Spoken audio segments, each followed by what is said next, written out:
I am here with Leader Hoyer, one of my favorite people on the planet. How are you doing? Ellen. I'm great, Ellen. Thank you very much. So one of the things I did notice is the one place the Democrats also stood up was on the issue of infrastructure. Well, we are, I think, all saying we're for infrastructure. We want to invest in infrastructure. Frankly, our Republican friends have been reluctant to do that. The president. They didn't under President Obama. All of a sudden, they're infrastructure. Yet all of a sudden, they're for infrastructure. And that's fine. I mean, it's never too late to change your mind and do the right thing, so we welcome that. And to the extent that President Trump purports a program that can be supported by us and by Republicans, and we reach consensus, I think that'll be a positive for the American people. But as so much of what he said today is very costly, and all of us want to see good schools for every child. We want to see safe streets. We want to see a safe country, and we want to see more American jobs. The president, however, is proposing deep cuts in domestic programs which will help create jobs, help innovation, help science and research and the creation of new products. So that the rhetoric was pretty good. We'll see what the substance is. His rhetoric has not matched his performance during the campaign, and not yet during his term as president. Well, it was very clear that he didn't write that speech. Well, I think but that's not surprising that he didn't write the speech. I don't think any of us expected it. There was some pretty good rhetoric in it, and again, he appealed on generalities, which I think all of us can support. One of the reasons we sat was he said this now for over a year, and he still has not presented any substance. For instance, Obamacare.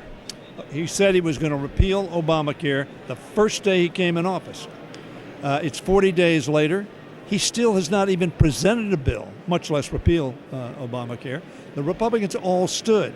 They stood, it's great, we're going to keep pre-existing conditions. Well, for the last 6 years, they've been trying to repeal a bill which provides that insurers have to take people with pre-existing conditions. So the contradiction, the hypocrisy in some cases, should not be lost on the American people. But in the final analysis, the American people are going to make a judgment, and we ought to all make a judgment on what does he actually propose. How does he say we're going to get from A to B or from A to Z? He's long on rhetoric and short on policy. You know, it's interesting. The one thing that I have noticed is, he's been very into states' rights when it deals with transgender, but not in states' rights when it deals with marijuana. I personally don't like marijuana, but it's still it's not a states' rights issue.